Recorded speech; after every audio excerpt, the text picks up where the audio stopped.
Bonjour à tous, bienvenue sur la deuxième saison du podcast Phonie.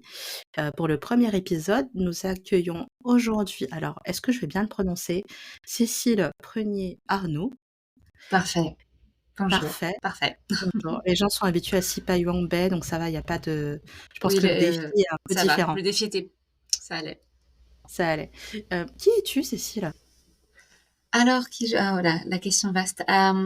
Qui je suis? Aujourd'hui, en tout cas, je travaille en tant que ghostwriter, dans le domaine de la santé, en ayant au préalable un parcours plus orienté rédaction web SEO ces dernières années. Et l'orientation santé me vient simplement du fait que j'ai été, comme tu disais tout à l'heure, selon qui nous écoute, kinésithérapeute ou physio. Et j'ai exercé pendant plusieurs années et le plaisir de l'écriture a pris le dessus. Et ce qui fait que maintenant, aujourd'hui, ça me permet, à travers cette spécialisation-là, d'allier les 2 en fait, ce plaisir à manier les mots et finalement à rester dans cette démarche de prendre soin de la personne, en fait. Donc voilà, pour un petit récapitulatif de Et qui je suis d'un point de vue professionnel, en tout cas. tu as été, physiothérapeute combien de temps J'ai au final? exercé j'ai pendant 5 ans. 5 ans. Pendant Ah, 5 c'est ans. pas mal quand même, ouais. Ça va, ça fait une bonne base. Ça ça Plus fait les une études bonne avant, base. les stages, tout Do ça, Ah ça oui, va. c'est vrai, il y a tout ça, tout Ouais, ça. ouais. Ouais, mais c'est un parcours intéressant, moi qui m'a particulièrement, intéressée par l'aspect hybride, finalement Mmh.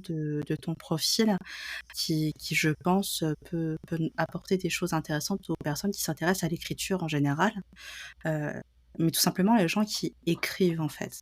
Mmh mh. Aujourd'hui, là, les personnes qui écoutent ce podcast sont un peu habituées à l'idée d'une personne qui va écrire beaucoup en quantité, dans tout ce qui est écriture professionnelle ou écriture créative Mmh mh. et finalement, moi, j'aimerais bien qu'on revienne sur cette idée que l'écriture nous accompagne un peu tout au long de notre vie, et qu'en fait, ça fait même partie des démarches d'apprentissage, ou d'éducation des enfants parce que, on entre en maternelle, on apprend pas forcément à écrire, mais on apprend au moins je crois à faire des lettres, en tout Ouais, à cas dessiner les premières lettres, je à pense. dessiner des lettres. C'est ça qui est intéressant, c'est qu'on se dit qu'on dessine les lettres, mais qu'on n'écrit pas Oui, c'est vrai. et au bout d'un moment, on combine toutes ces lettres et on écrit et donc j'aimerais bien qu'on parle un peu de ces postures d'écriture au sens,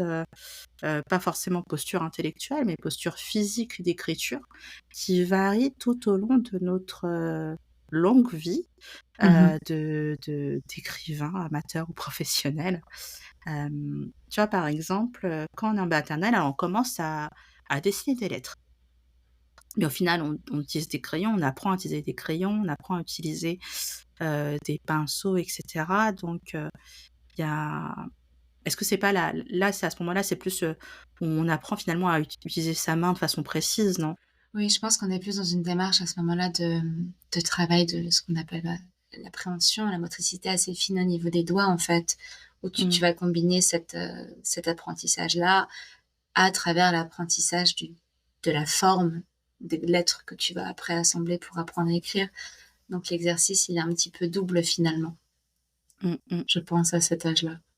Ouais et quand on est enfant, moi je sais pas si tu as eu ça. Est-ce que tu as eu ça quand tu étais, en primaire? Je crois que j'ai eu ça en CP où on avait des genres de gommes qu'on enfilait sur nos crayons pour apprendre à tenir un crayon.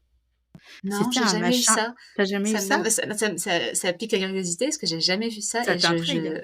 ah ouais, beh, ouais, Ouais. complètement. Bah, en fait, c'était un genre de gomme, qui ressemblait à un gros dé, Ouais, qui dans lequel où il y avait un trou au milieu, dans lequel on enfilait, en fait, le crayon.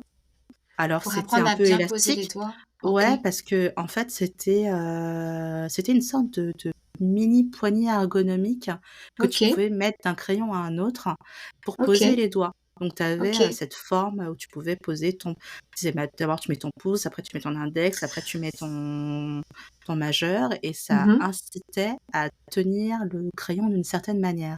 Et OK. je sais que j'ai appris à tenir un crayon comme ça, donc et je crois que j'avais même une gomme verte, hein, pour tout te dire. Et donc je sais que j'ai une tenue du stylo assez, on va dire, académique. Ce qui D'accord. fait que dans les années, quand tu grandis, quand tu vois d'autres personnes écrire à la main, ce qui arrive de moins en moins souvent, et ben, je me dis: «Mais comment cette personne tient son crayon, quoi?»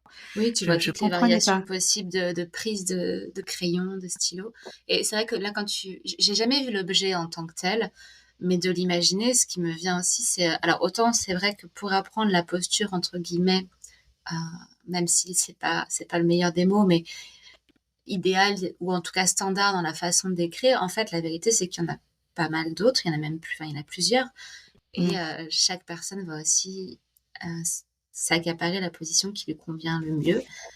Du coup, ouais, je pense que ça a dû te faire bizarre de te rendre compte plus tard que, il y avait d'autres possibilités Ouais, et et et tu as des je crayons aussi qui sont en forme de triangle, OK. où le corps est en forme de triangle et donc ils t'incitent, je pense ça en fait, ils vendent, c'est ça qui est intéressant, c'est tous ces crayons au stylo, OK. qui nous vendent un peu, un aspect ergonomique, est-ce que tu as entendu parler des stylos plumes pour gaucher, par exemple?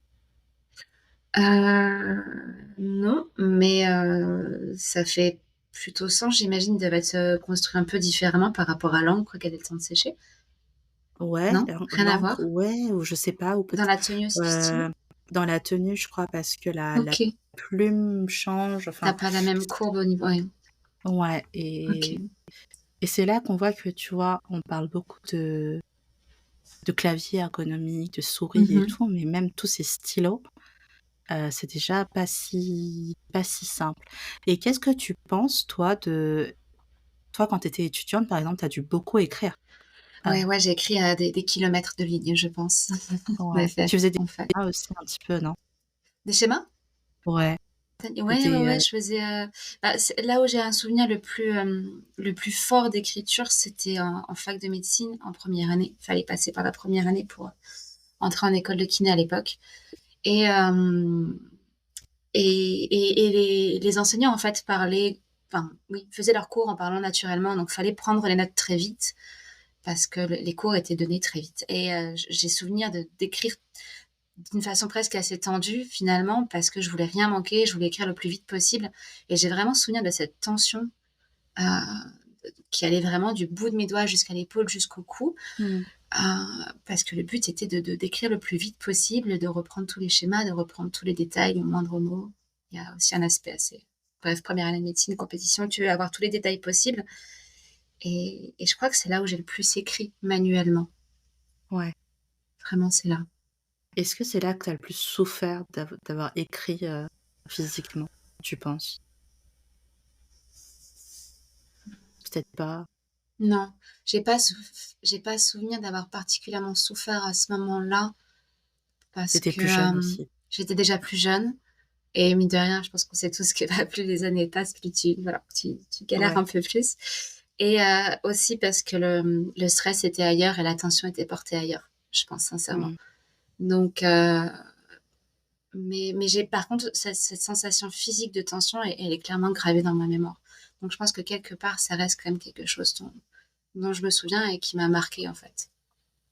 Mais c'est peut-être pour ça que les médecins sont connus pour écrire n'importe comment. Ah mais ouais, mais ils écrivent comme des pieds, je pense que ça joue.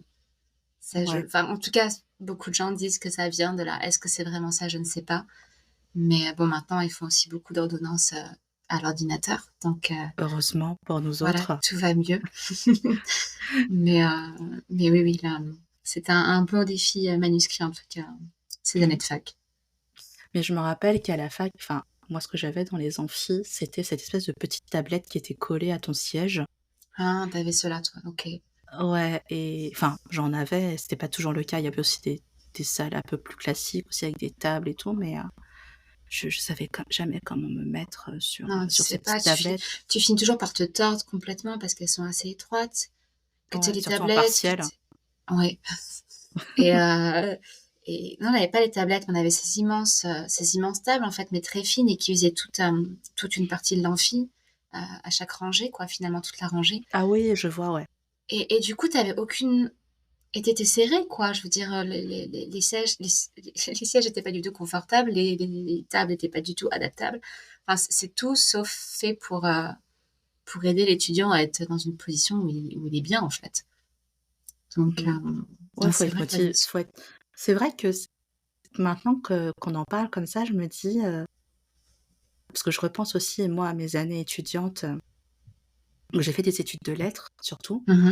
Et en études de lettres, tu as un truc, par exemple, en, en partiel, tu as pas le droit aux livres. Enfin, c'est un que tu as étudié et cetera. Tu pas et en fait, les références, toutes nos références, on les apprenait par cœur. Donc OK. j'ai appris des citations par cœur, heu, au cas où je pourrais les utiliser, et je pense que je les ai toujours toutes placées, par renta pour rentabiliser tout ce temps d'apprentissage. Mais tu apprends des citations par cœur, et en fait, pour les apprendre par cœur, je les ai beaucoup écrites. Puis tu as aussi ce truc, d'écrire beaucoup sur des fiches de révision, Oui, vraiment, je pense qu'il y a un peu cet aspect où écrire fait partie de notre processus d'apprentissage. oui, Et je pense aussi.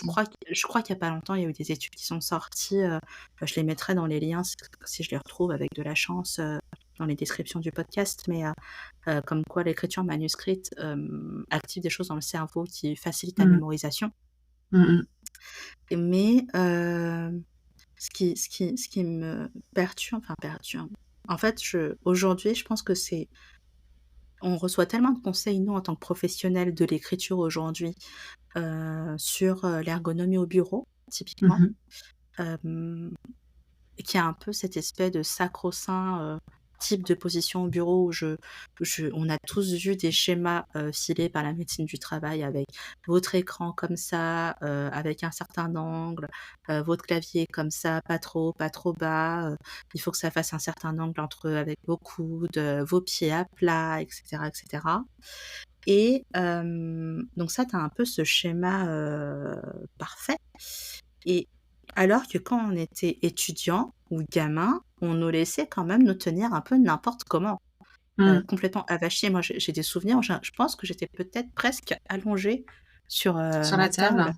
ouais, avec l'oreille sur le côté, et le coude, opposé, levé pour écrire, Mmh. sur une feuille. Et Mais ouais. après je sais pas si finalement c'est plus le travail sur ordinateur qui a amené à autant à autant développer la notion d'ergonomie et tous les conseils qui vont avec?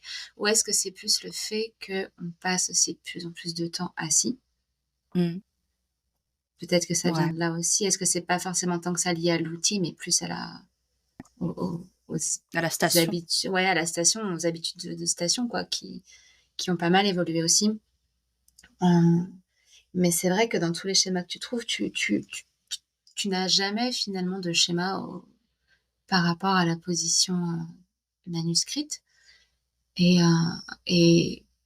alors je sais pas, mais j'ai un peu cette image aussi de quand tu écris, quand tu es à l'école, quand tu es dans ta rédaction sur papier, la posture que tu vas apprendre aussi, j'ai l'impression qu'elle va un peu englober ce que tu es en train de poser, heu, sur papier, si tu veux. Enfin, tu as tendance à plus te rapprocher, à plus te enfin, je sais, il y a un peu cette notion, j'ai l'impression, de te mettre autour, de te recroqueviller un petit peu sur ce que tu écris, Mmh. comme pour créer une forme de proximité. Alors, une proximité certes physique parce que tu vois mieux, tu es plus près, ce que tu veux, mais aussi, est-ce qu'il y a pas aussi une notion de proximité émotionnelle à ce moment-là? Je sais pas, je me Ah questionne là oui, tout je de vois, suite comme si là-dessus. tu te, comme si, en anglais, là, le sens du commitment, le truc de s'imprégner du sujet, Ouais, d'être, c'est une forme oui, d'implication intellectuelle qui se traduit par du physique, mmh mh, et de se rapprocher du support, c'est ça que tu me dis un peu? c'est ça. Ouais, ouais, c'est intéressant parce que ça, en fait, ça me rappelle le réflexe un peu, idiot qu'on peut avoir, ou quand tu lis sur un écran, tu comprends Mmh. mal, et moi je me rapproche physiquement de mon écran.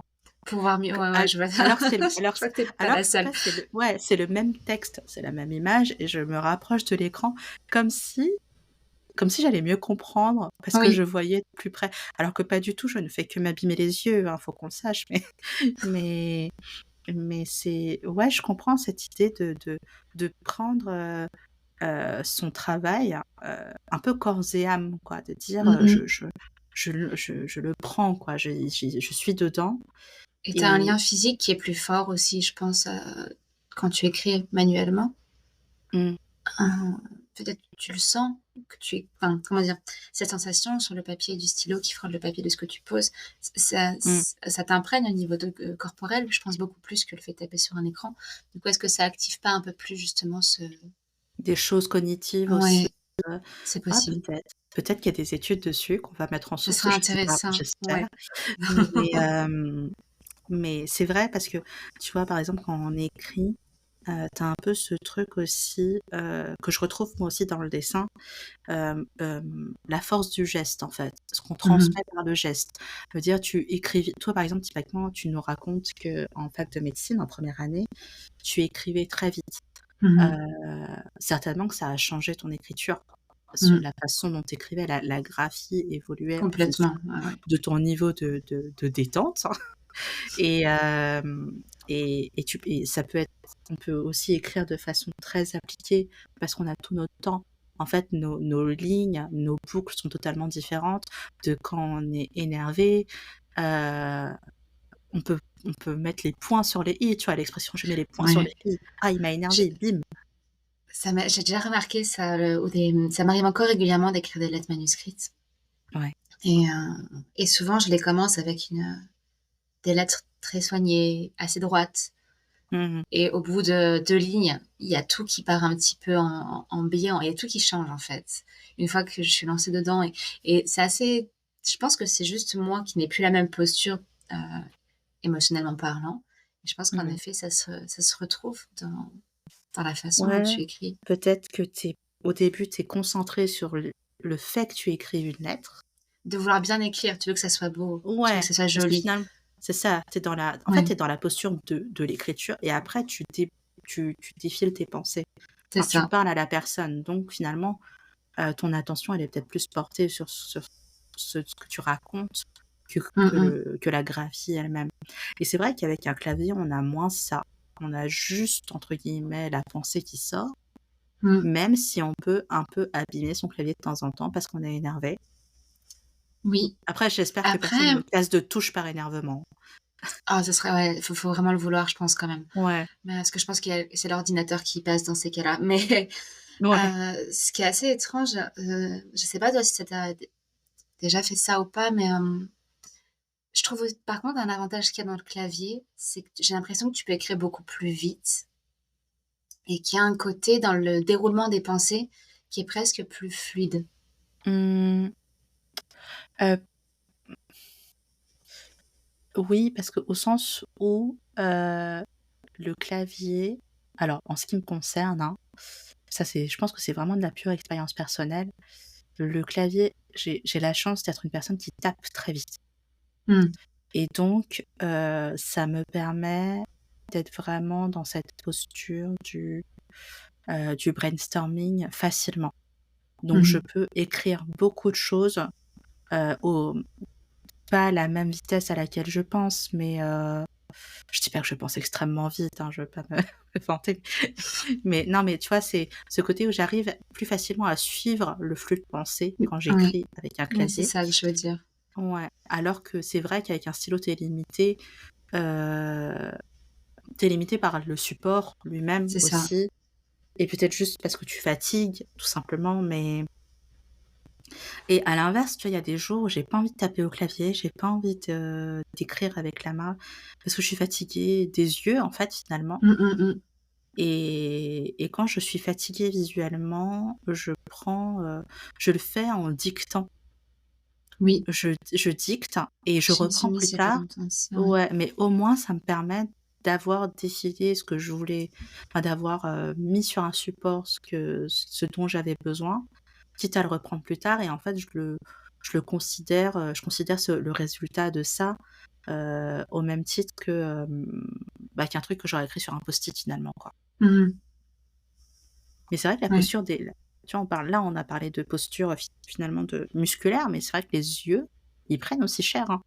Ils prennent hyper cher avec l'ordinateur. Enfin, je sais pas toi combien de temps ou même la plupart des gens, combien de temps au bout de combien d'heures ils ressentent à quel point ça tire. Mais, Mmh, au en quelques heures, ça commence déjà, en fait. Quand bien même tu aies, l'écran à bonne distance, que tu aies les fameuses lunettes avec, lumière bleue. anti-reflet, lumière bleue, heu, ce qui est d'ailleurs absolument affreux après quand tu fais des photos parce que tu as toujours des reflets bleus sur tes lunettes et que tu fais pas Oui, attention à oui. ça, et mais ça tire hyper vite. Cette lumière-là, elle est pas bonne du tout, et tu as le combo des 2 en fait. C'est que plus tu vas avoir mal aux yeux, plus tu vas avoir tendance à vouloir te rapprocher, plus ça va venir impacter ta posture, au niveau du Mmh, dos, au niveau mmh. des épaules, au niveau de la main. Donc Ouais. donc j'ai pas l'impression que ce soit ordi ou à l'écrit, il y en ait une qui va le mieux que l'autre. Mais comme tu le disais juste avant, en fait, l'intérêt est peut-être dans le fait de passer de l'une à l'autre en fonction de ce qu'on ressent, en fait, soit de la fatigue qu'on ressent ou qu'elle soit physique finalement ou mentale. Mmh. Bah, c'est vrai qu'au moins, on est à une époque où on a plutôt le choix, en fait. Oui, Hem, complètement. on a le Et choix, on peut écrire sur du papier, sur des carnets, sur des post-it, hein, avec nos claviers et avec la tablette. J'aimerais bien qu'on parle des tablettes. oui, Ouais, où on peut écrire, en fait, des 2 manières, à la fois avec un écran avec un clavier et un stylo, en fait, finalement. je les ai jamais essayées, pour être honnête, mais c'est vrai qu'on en entend de plus en plus parler, de plus en plus de gens, les utilisent. Et alors, est-ce que, toi qui l'as utilisé, est-ce que ça a vraiment, au niveau sensation, tu as quand même quelque chose qui peut se rapprocher du papier ou pas du tout? Parce que tu as aussi certaines Mmh. tablettes qui essaient d'apporter ça. Est-ce qu'après ça vient aussi dans une démarche justement où on veut limiter, la consommation de papier? C'est aussi une possibilité, mais c'est vrai que ça offre un support supplémentaire qui, réunit en un seul finalement les 2 pans, l'écriture manuscrite comme, l'écriture, sur clavier, donc il doit être assez intéressant, celui-ci. Bah, moi, en ce qui me concerne, c'est plus, je pense que j'écris à la main sur tablette, plus par souci de gain de temps, de synchronisation des informations et OK. cetera. Surtout, qu'au de nos jours, les technologies d'OCR, de reconnaissance, de reconnaissance des caractères pour, les transcrire en caractères informatiques, en fait, ils sont extrêmement perfectionnés aujourd'hui. OK. Heu et je pense que finalement, je l'aurais pas fait si c'était pas aussi abouti et ce qui est intéressant, c'est que ce que j'ai vu, enfin, vu que c'est un domaine qui m'intéresse, hein, d'où la création de ce podcast, mais c'est le fait que tu peux, il y a un vrai marché aujourd'hui d'écriture tablette qui s'est développé, heu, promettant finalement l'imitation du papier avec Mmh les mh. avantages de l'ordinateur. Par exemple, ce que j'ai testé un truc qui s'appelle Ink quelque chose qui est français, je crois, pour le dessin où en fait tu colles une feuille de papier sur une fausse tablette et tu écris avec un crayon. Il y a un genre d'anneau magnétique que tu colles sur, ton crayon et en fait Oui. ça va reconnaître la position de ton vrai crayon sur le papier pour reproduire, sur informatique un dessin. OK. Et j'ai testé, plus classiquement, l'iPad et cetera, mais là, pour le coup, j'ai été plus gênée par le toucher, par la froideur, en fait, de l'écran, Oui. le bruit que fait un stylet sur un écran et donc j'ai remarqué qu'il y avait aussi un marché de changement de pointe de stylet d'iPad pour, pour que ça Pour gratte un peu retrouver plus. la sensation. OK. Ouais, pour que ça gratte et après j'ai testé aussi, des tablettes pour écrire qui ont la même technologie que les liseuses avec de l'encre numérique Oui. Et en fait, c'est assez intéressant parce que ce sont des tablettes, celle que j'ai, c'est une Remarkable 2, mais je l'aime beaucoup parce qu'elle est extrêmement fine et que, donc quand je la pose sur une table, j'ai l'impression d'avoir vraiment posé une feuille. Il y a pas de mon poignet, il est pas à plat parce qu'on n'est jamais vraiment à plat quand on écrit, mais je fais pas d'angle bizarre avec mon poignet parce que, alors contrairement à un iPad où en fait il y a quelques centimètres, enfin pas quelques centimètres, ça dépend un peu, mais ça dépend du modèle qu'on a et cetera, Tu mais quelques je bons s millimètres quand même, quoi. ouais, qui me gêne et que la technologie d'encre numérique fait des où c'est un écran qui est un peu plus rugueux et tout, mais je crois qu'il y a des écoles maintenant qui demandent à avoir des tablettes aux collégiens. Je Heu, pense, ouais, ouais, oui, en ouais. effet, c'est ce que alors 2 choses, je pense que, bah, forcément déjà aussi, c'est mine de rien, vu qu'on utilise de plus en plus, d'outils numériques, je pense que c'est une façon aussi de l'intégrer dans le système scolaire pour, même si je pense que tous les gamins sont déjà familiarisés avec, des tablettes ou ou des téléphones à cet âge-là maintenant. Et puis, je pense qu'il y a un côté aussi, de facilité dans le déroulement des cours, peut-être à travers ces outils-là. Mais je crois que la tablette, oui, ou l'ordinateur peut-être aussi selon les établissements, Mmh. a trouvé sa place maintenant dans pas mal de cours. Et c'est vrai que tu as Et aussi parce que j'avais donné des cours à un moment où il y avait un écran numérique, oui, aussi. pour le tableau et toi comme moi, tu as dû avoir, les rétroprojecteurs avec les décalcos là, où tu Oui, ouais, écris au ouais, ouais, feutre. avec les au feutre bleu ou rouge en général ou noir, enfin bref, ouais, Ouais, ouais. mais un genre de Velleda. Ouais, et la Ouais, machine, elle te dégageait une chaleur, elle faisait un bruit oui, monstre. Ouais, sur ouais, des ouais, transparents, voilà. le souvenir est assez clair de ça. Ouais, ouais, ouais et alors que maintenant les gens en cours, ils sortent leur téléphone pour prendre en photo ton schéma sur le tableau Ouais. et voir plus tard, mais ça a changé, hein. Ouais, ça fait bizarre surtout de se dire: «Eh, tu te rappelles à l'époque où c'est» et là tu fais: Tu te «OK, rappelles? attends» OK. Il et y a peut-être des mais gens, qui vont pas comprendre ce qu'on raconte là tout de suite, hein, tu c'est sais? possible, ouais. À quelle époque sont-elles nées? Mais Ouais. ce qui me fait un peu sourire finalement, là, quand tu parlais juste avant des tablettes, alors que ce soit les tablettes que tu as à l'école ou autres, c'est que finalement, à travers ces outils qu'on crée dans le but, de se développer de plus en plus technologiquement, en fait, de gagner du temps, de se moderniser, peu importe, on essaie quand même de recréer quelque chose de fondamental qui est, la sensation que tu as quand tu écris. Mmh.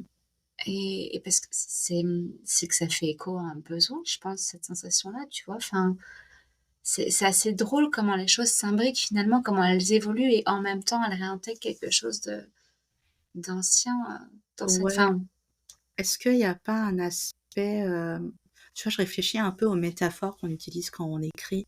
Enfin, pour parler d'écriture, tout à l'heure, je parlais de mettre les points sur les i quand tu es Oui. énervé, enfin, quand tu veux régler tes comptes avec quelqu'un. D'ailleurs, Cécile, faut qu'on se parle. Non, pas du tout.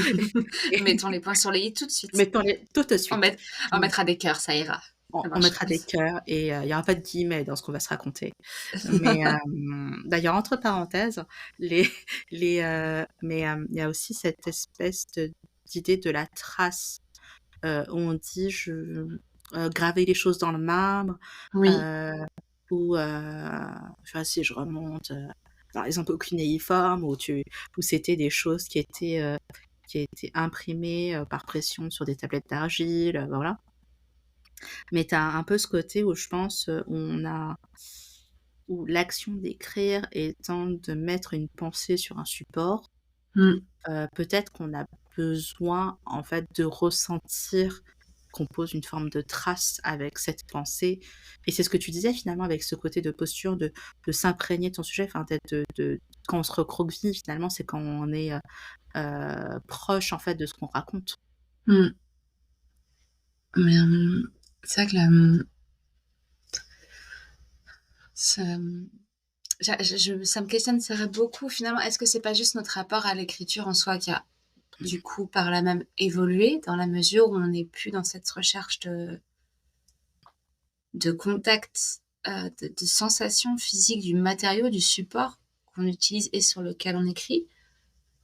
Hem, Ouais, est-ce que c'est ce rapport-là qui a changé ou pas aussi? Ou qui s'est ouais diversifié tout simplement? et en même temps, mais Est-ce que finalement mmh, l'outil numérique est venu élargir un petit peu le champ des possibilités en termes d'expérimentation de l'écriture? Je pense que oui. certainement, certainement parce que, tu vois, par exemple, moi, j'aime bien avoir un exercice où de temps en temps, j'écris avec une machine à écrire Oui. et j'aime bien bon, en dehors du fait qu'il faut quand même avoir des doigts relativement musclés, heu, mais tu vois, le fait que ça me force à taper, mais plus lentement, je sens que je fais des choses différentes Qu'est-ce qui va et changer le plus? et je dois c'est un peu les comme si quand tu tapes, tu as l'expression, tourner 7 fois sa langue dans sa bouche avant de parler, Mmh. bah, ça me fait un peu ça, quoi. C'est que comme ça me demande physiquement, du sport manuel et ben, je réfléchis un peu plus, oui, j'écris vraiment différemment. Je peux pas écrire vite. Je peux pas écrire vite parce que je suis pas une dactylo, professionnelle avec, entraînée à la machine à écrire et ce qui fait que maintenant j'admire vraiment ces personnes, mais de l'ancien temps, mais autrement, je pense que finalement là, notre discussion, elle est peut-être un peu biaisée par le fait que j'ai l'impression qu'on est que nous sommes des personnes toutes les 2 qui apprécions l'écriture manuscrite quand même. Mmh mh.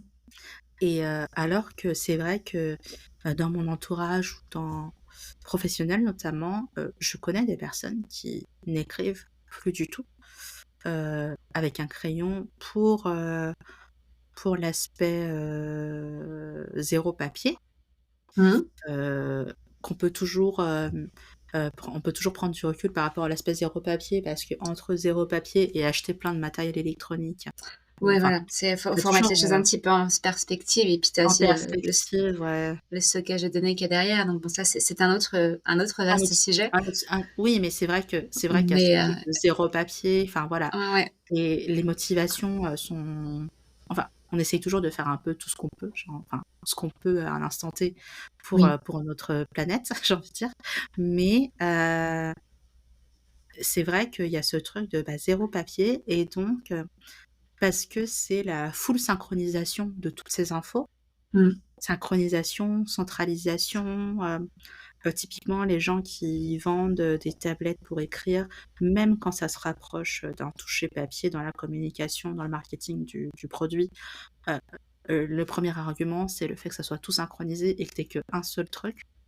C'est un peu le marketing du cloud, quoi. Mmh. C'est un peu le fantasme d'avoir un autre cerveau ailleurs où tu as mis toutes tes pensées et que qui sont toujours Ouais, accessibles. tout à fait.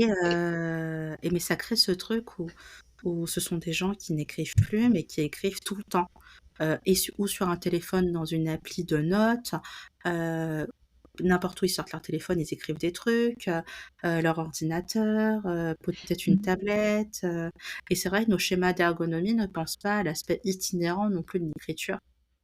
Non, non, pas du tout et c'est vrai que je sais pas combien d'heures par jour on passe juste sur ce t tu penches la tête en avant sur ton téléphone, tu tiens sur tes 2 mains, tu tapes avec tes 2 pouces et tu es dans cette position-là et dans le métro et dans le enfin, peu importe finalement tout ça représente une quantité d'heures qui est assez astronomique Mmh.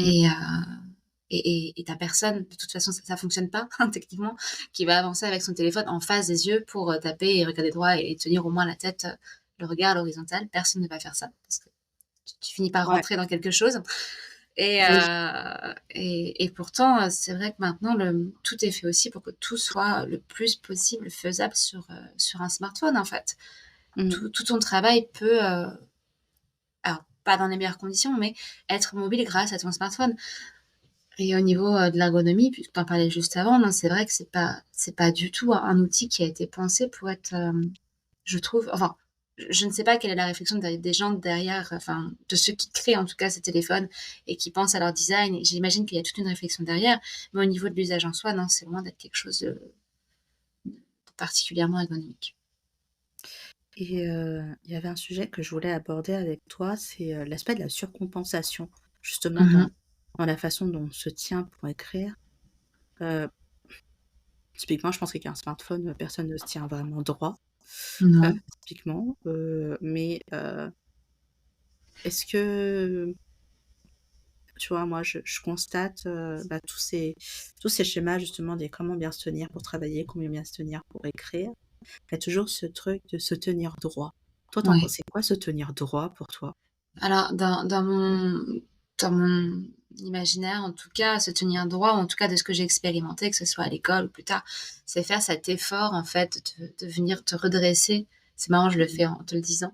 Heu, de venir te redresser pour retrouver une cambrure en bas du dos, amener un peu les épaules en arrière, ressortir un peu la poitrine, et finalement tu te retrouves dans une position qui est pas très bonne, parce que la plupart des gens, en tout cas, ne savent pas non plus que se tenir droit, ça veut pas dire mettre tout son dos en extension pour ressortir le plus possible la poitrine, les épaules, être le plus droit Mmh comme mh. un piquet.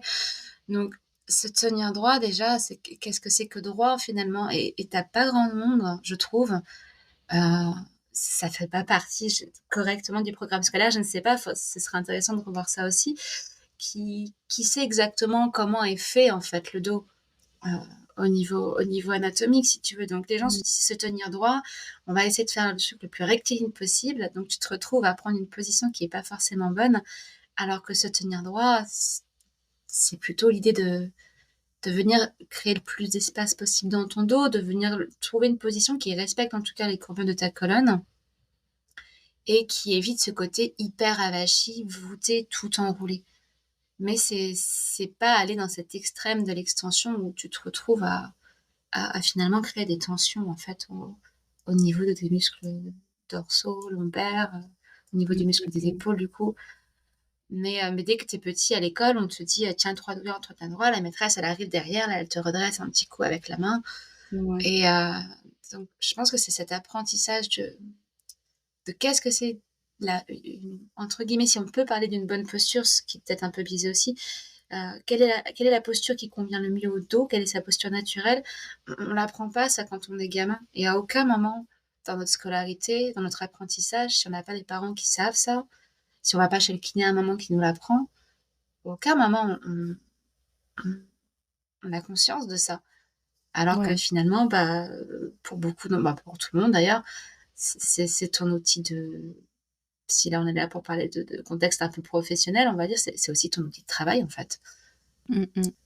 Et Bah, et je me ton suis outil de beaucoup vie. questionnée, ouais, voilà, de vie, de travail, de tout, en fait, et ça me questionne beaucoup, en fait, cette notion de sensibilisation des petits à l'importance, en fait, de ton corps, de ton dos, de comment ça fonctionne, d'avoir cette capacité de pouvoir réfléchir et de comprendre comment on fonctionne. Et j'ai pas souvenir, en tout cas dans ma scolarité, d'avoir eu vraiment beaucoup de cours là-dessus, ou en tout cas suffisamment de connaissances. Mais Et j'ai l'impression qu'on n'est pas globalement, on n'est pas très éduqués à non, comment nous-mêmes on fonctionne. non. Tu vois, par exemple, je parle n'importe où, mais tu vois, par exemple, sur la course à pied, c'est un domaine qui m'a beaucoup intéressée à un moment aussi, sur, les postures de course à pied, tout ce qui est proprioception, tout ce qui est choix des chaussures, hem, tu vois, par exemple, moi, quand je cours avec ce qu'on appelle zéro drop, en fait, je suis en minimalisme parce Mmh. que j'ai décidé que je voulais pas que des chaussures me compensent, mais que c'était moi qui devais devenir forte. Voilà. D'accord. et et Ah. voilà, non, non, mais c'est un peu, bref, je suis un peu une hippie de la course à pied là-dessus, mais hem, mais en fait, je me suis demandé à un moment, tu vois, sur cette posture de se tenir droit, c'est pourquoi voulons-nous nous tenir droit? Hem Et je pense qu'il y a aussi un aspect culturel de qu'est-ce qu'il y a de Oui. droit? Et typiquement, par exemple, quand on me dit: «Tiens-toi droit», la posture que j'ai en tête, c'est dans que je fantasme en fait finalement, c'est peut-être une posture entre guillemets un peu militaire, de dire: «Je suis droit, j'ai le menton levé, effectivement, les épaules un peu en arrière et tout», et c'est vrai que ça fait partie un peu des codes de la bonne posture. On se dit: Mmh. «Bah, a priori, si tu as les épaules un peu plus en arrière et bah, peut-être que tes trapèzes, ils vont un peu mieux que pour d'autres personnes qui sont tout le temps voûtées. Mmh. C'est possible, peut-être qu'effecti si tu es un petit peu cambré, mais pas trop, peut-être que tu es un peu gainé par enfin, tu vois? En fait, il y a un peu ce côté où c'est sans doute inspiré de vrais trucs qui nous font du bien, physiquement. Mais quand je vois l'injonction se tenir droit, c'est un peu très culturel, très lié à la politesse, à comment tu te Oui, présentes ouais, en c'est très à lié une à la personne. présentation, clairement. Ouais, et je vois par L'image que exemple tu moi vas qui donner. ouais, exactement, et par exemple, typiquement moi qui ai une éducation pas vraiment occidentale ou un peu Mmh. hybride, où ça a été un peu compliqué justement de dire, c'est quoi se tenir droit, ou par exemple les mains sur la table, enfin tu vois? Ce genre de trucs qui changent quand même nos postures. Hem Où tu as un peu l'impression que se tenir droit, c'était toujours un peu en effort, où on se repose jamais parce que finalement, tu as tout ce côté où comme tu te présentes à quelqu'un, tu es pas censé te reposer, quoi. Tu es censé être Mmh. avec la personne, donc tu te tiens droit, tu te présentes pour elle et tout, et moi, je sais que typiquement dans les cultures d'Asie du Sud-Est, par exemple, au Cambodge, on mange par terre. Mmh. La table à manger, en fait, est Mmh. carrément le sol. On mange par terre, donc on a une certaine façon de se tenir par terre, et si on se tenait vraiment droit, à l'occidental, je pense que ça serait extrêmement douloureux tout le temps, et il y a aussi ce truc de, par exemple, de pas se tenir en tailleur, chez les filles. Enfin, moi, j'ai été éduquée comme ça, en tant que fille, j'avais pas le droit de me tenir en tailleur parce que, enfin, tu un peu le côté Mmh. manspreading qui est inapproprié pour une fille, selon certaines personnes, et donc je il y a un moment donné, quand je me suis mise à faire du yoga, à un moment donné de ma vie, j'ai compris que je ne savais pas me tenir en tailleur. Mmh. Je savais pas faire. Alors que je me suis rendu compte que se tenir en tailleur avec un petit coussin sous les fesses pour te surélever un peu, mais qu'est-ce que c'est confortable! C'est Oui, incroyable, et avec ce petit coussin sous les fesses, ouais, exactement. ouais, ouais, et c'est vrai que je me rends compte que bien se tenir était tellement lié, peut-être que j'ai eu cette approche parce que j'ai pu avoir des points de comparaison qui étaient tellement liés à comment je me présente, comment je raconte un peu qui je suis avec une certaine posture. De dire, bah, si tu es en entretien, tu te tiens comme ça, si tu es mannequin, tu marches comme ça, enfin, j'en sais rien, et c'est mais à l'école ou en fac, à l'étude, personne s'est occupé de comment on se tenait pendant qu'on écrit, Non. avec notre petit stylo Avachi. Ah non, là, je pense qu'une fois que tu as passé un certain âge et qu'il y a plus non plus ce rapport, alors je sais pas si c'est ça qui joue quand on est plus jeune, mais ce rapport maîtresse ou maître, tu vois? Enseignant qui a quand même une posture d'autorité assez conséquente. Hem, Passé à un certain âge, du coup, enfin, j'imagine que ce rapport change un petit peu aussi. Est-ce que ça vient influencer le fait qu'on nous flique un peu moins sur la posture, même plus du tout? Peut-être.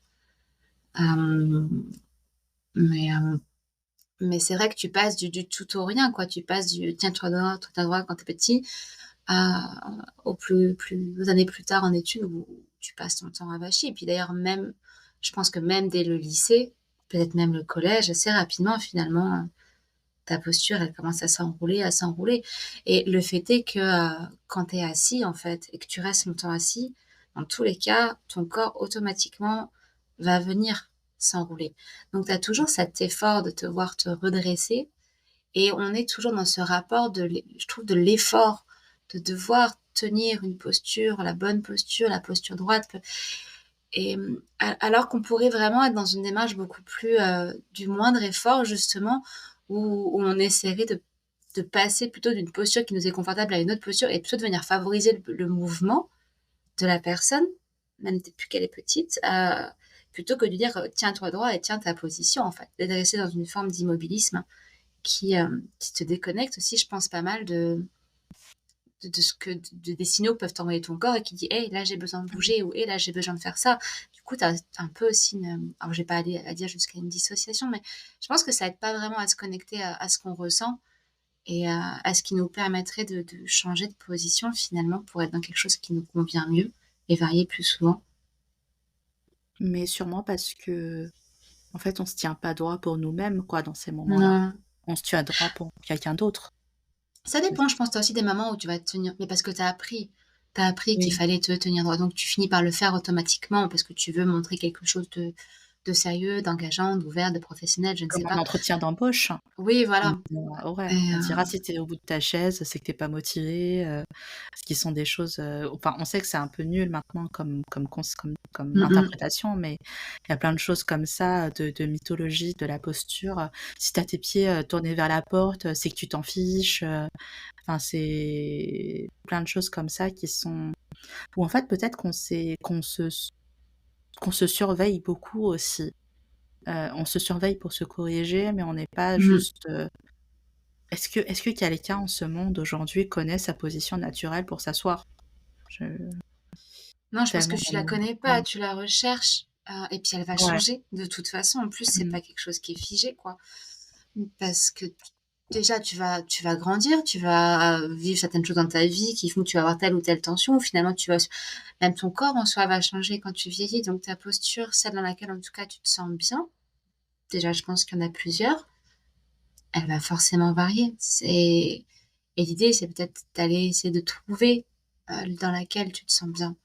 Et quand tu l'as trouvée, de toute façon, tu auras beau la tenir, si tu veux essayer de la tenir 1 heure, 2 heures, ce sera plus une posture qui te sera confortable. Quand bien même à la base, elle te paraissait être la meilleure pour toi. Ton corps, il est pas fait juste pour tenir quelque chose sans bouger.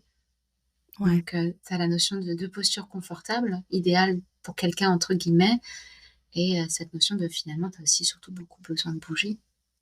C'est un peu frustrant, je pense, pour les personnes qui ont envie de bien faire en se disant, Ouais, oui. «J'ai reçu mon schéma de la médecine du travail, je me positionne comme ça, je fais ceci, cela» et de se rendre compte que ça marche pas, en un sens, Mmh. heu, parce que c'est trop parfait et trop figé alors que la solution est Mais aussi dans la tu viens d'utiliser mobilité. un oui, tu viens d'utiliser le mot figé, c'est vraiment ça, c'est que les gens vont vouloir faire le mieux possible Ouais, et du coup, tu te figes en ce mieux possible, tu dis: «OK, là, je suis bien, je bouge plus» et ouais, finalement, bah, ça va pas t'aider. Mais, tu mets enfin, ça va pas t'aider. Le fait de te figer dans cette situation-là ne va pas t'aider. En soi, les outils sont bons, mais mmh ça peut être en effet frustrant quand tu investis du temps de recherche pour essayer de comprendre déjà ouais, et puis aussi, bon, dépend si tu es à ton compte, si tu es pas à ton compte, mais, le coût que ça peut représenter, c'est vrai, ça coûte ces cher, achats les de mobiliers de bureau. ouais, ça coûte cher et tout le matos ergonomique coûte alors tu peux trouver des choses à petit prix et Oui, faire un évidemment, montage qui est pas exorbitant, mais ça mais la reste quand même combinaison de tout ça, ça reste de l'argent. ouais, c'est ça Ouais, et mine ouais, de rien, j'ai remarqué c'est marrant parce que je remarque beaucoup ça maintenant en travaillant sur ordinateur et en allant dans les coworking. Tu as peu de personnes qui investissent vraiment, et même tous les coworking ne le font pas, qui investissent vraiment sur du matériel pour essayer d'être le plus possible dans une position dans laquelle tu peux, qui va être bonne pour ton travail et pour ton dos et pour ton corps. mmh. Et Ils investissent dans et ton café. de quoi? Ouais. Ouais, Ouais, ouais, tu vas mettre plus de sous dans ton café finalement. Mais, alors que finalement, ça vient conditionner complètement ta capacité à travailler en fait. Et puis, bah, si tu veux élargir un peu les choses, heu, heu, à la façon dont va se développer ton travail, mmh. c'est hyper important en fait. Et c'est vrai qu'on a eu un débat, récemment, parce qu'en fait, tu vois, nous, le podcast Phonie, c'est un des projets, de l'agence Assonance et en fait, on va bientôt changer de bureau et ces derniers temps, on a toute une réflexion, bah, comment aménager le bureau, Mmh. et dans quelle chaise allons-nous investir, voilà, ne serait-ce que pour savoir combien tout ça va nous coûter Mmh mh. et en fait, il y a ce qui est prévu, par exemple, c'est qu'on a une petite salle de réunion ou pour s'isoler ou pour te faire une petite sieste, enfin voilà et donc dans cette salle, il y a eu un peu un débat, plus côté familial, hein, mais de dire: «Ah, pourquoi tu mettrais pas un petit canapé, voilà, pour les réunions?» et j'ai dit: «Non, je veux pas qu'on ait de canapé, dans la salle de réunion». Mmh. Hem, il dit: «Oui, mais ça serait détendu, c'est bien d'avoir un coin cosy». Je dis: «Oui, je veux un coin cosy, c'est sûr, un coin ou un endroit, un espace où la personne elle est en mesure de se détendre totalement, et physiquement, et mentalement, qui peut être par exemple la cuisine, au hasard. Mmh. Il y a des sièges hyper confortables dans la cuisine, enfin il y a plein d'autres solutions ou un hamac, imagine, un hamac et Le fantasme du hamac.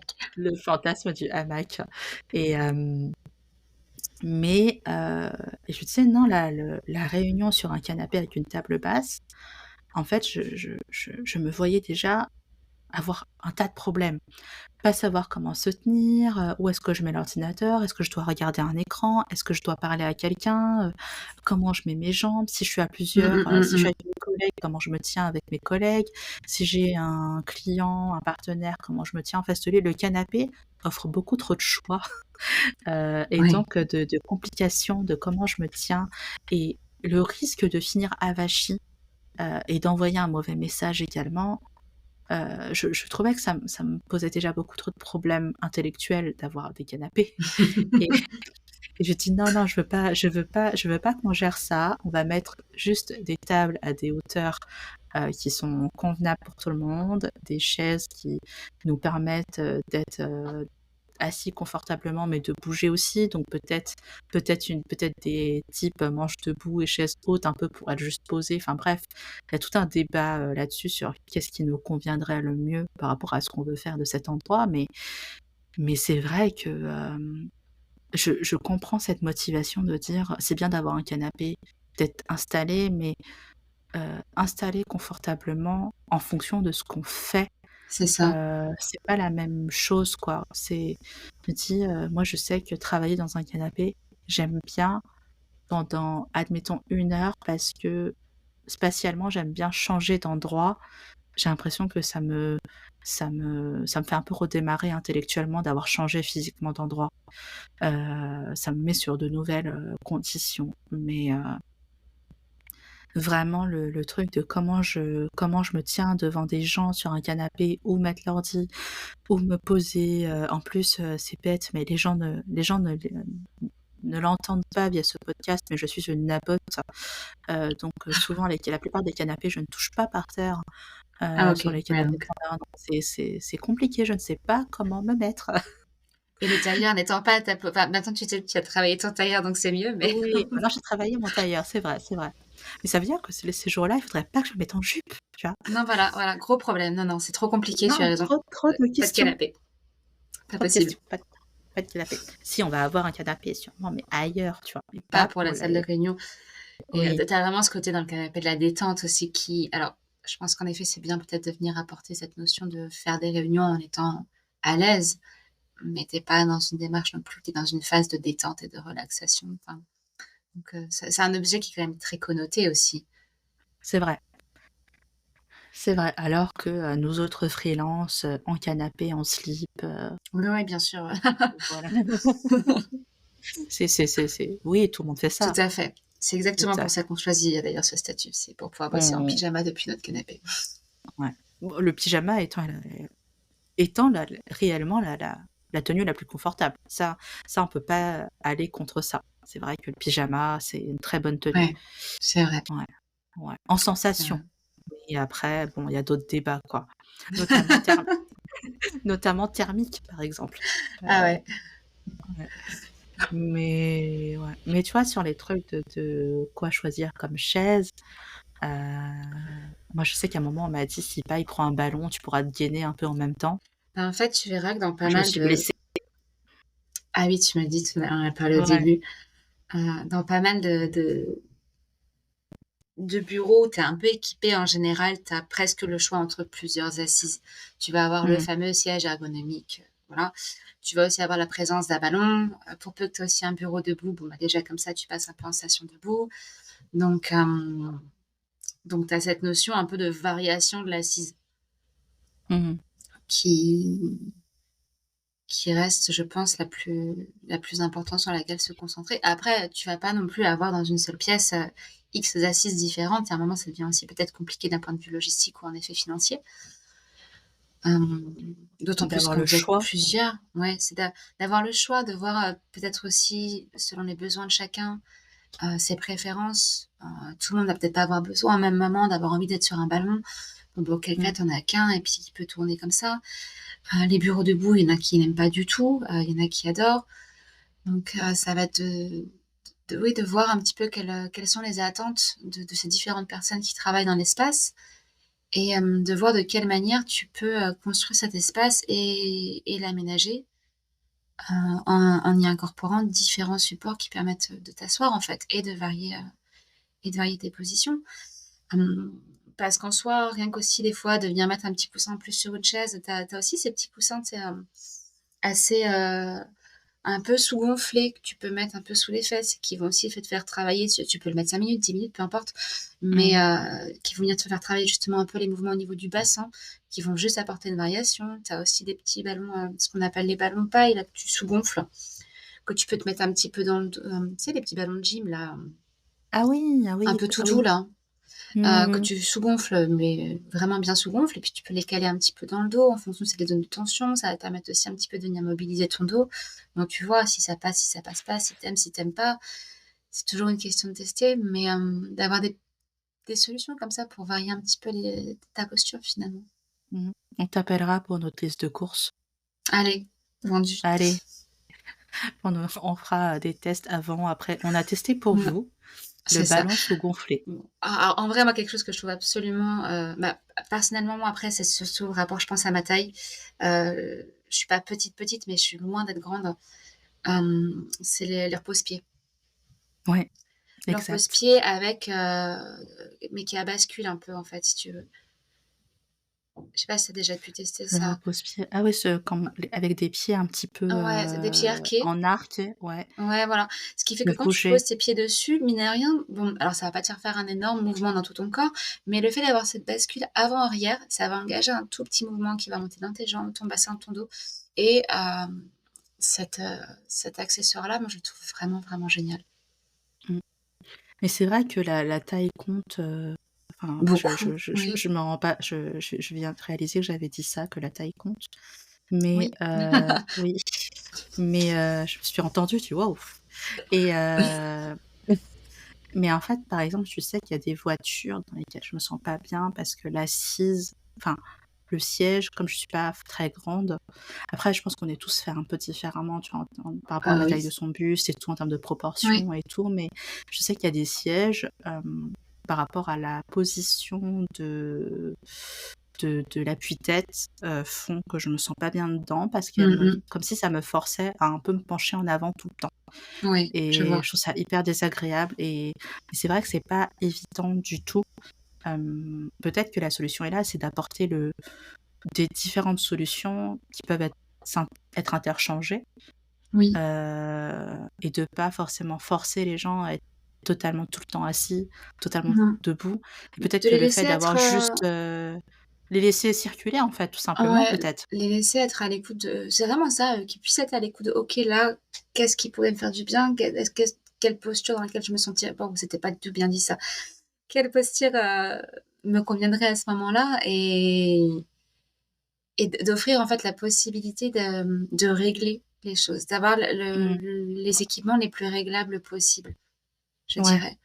Et là, par exemple, l'espace dans lequel je travaille en ce moment, il est très, très bien, il est bien équipé, il y a des chaises ergonomiques, il y a tout ce que tu veux, mais le bureau, a une taille, du coup fixe et prédéfinie et mine de rien, quand tu es petit, heu et ben, même si tu montes la chaise très, très haut, pour essayer d'avoir, les coudes qui reposent, bien sur la table, enfin, d'être dans une position qui t'est confortable, bah, tu as plus les pieds qui touchent le sol, en fait.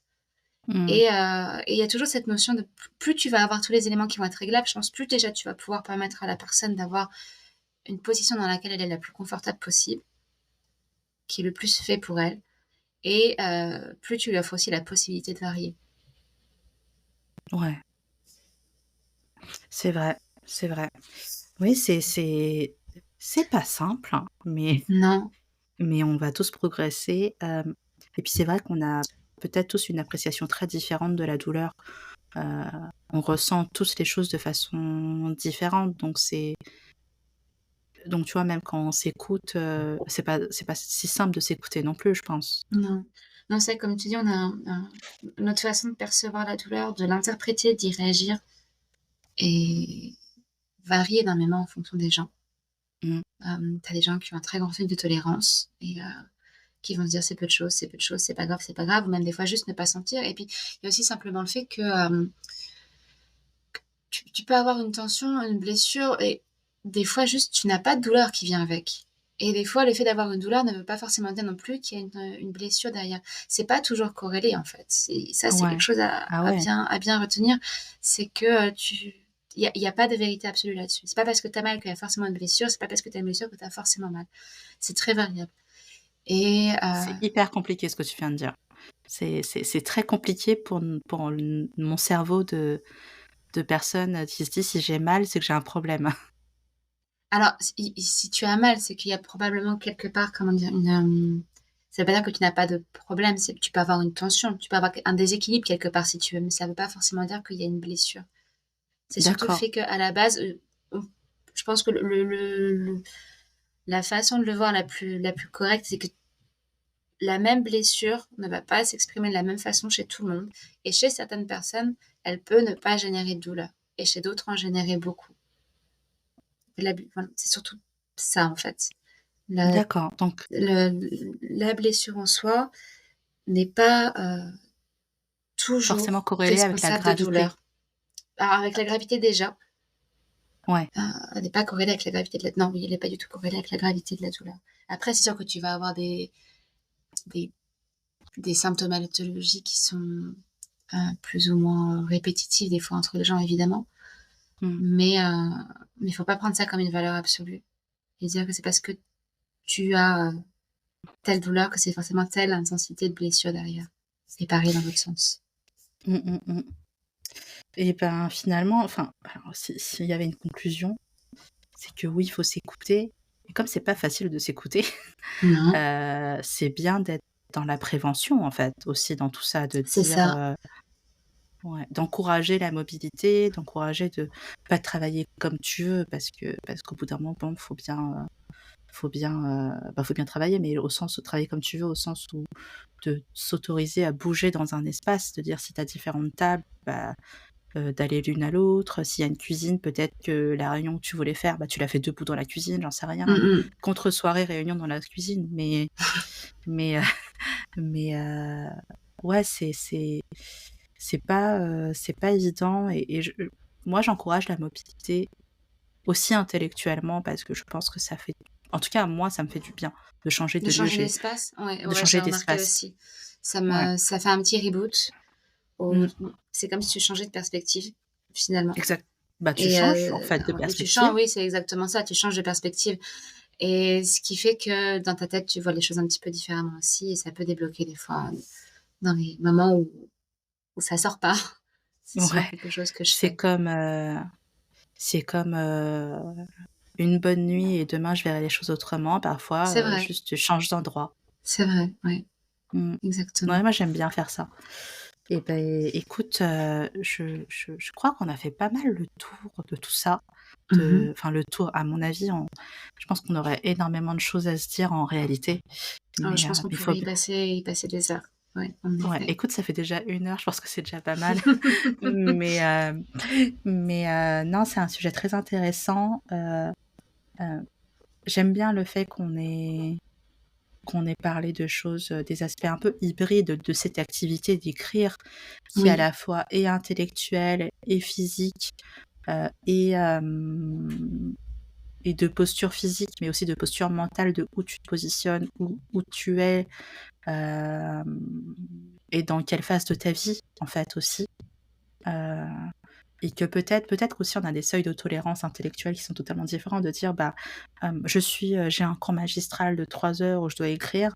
En fait, je sais que ça va durer 3 heures et je subis, je prends sur moi». Donc Mmh mh. l'appréciation de tout ça est aussi totalement différente, alors que peut-être qu'aujourd'hui dans nos bureaux, bah, dis: «Bah, tiens, je sens que j'ai un peu une tension cervicale, bah, je vais marcher un petit peu, et je reviens» et c'est un peu s'autoriser ça, quoi.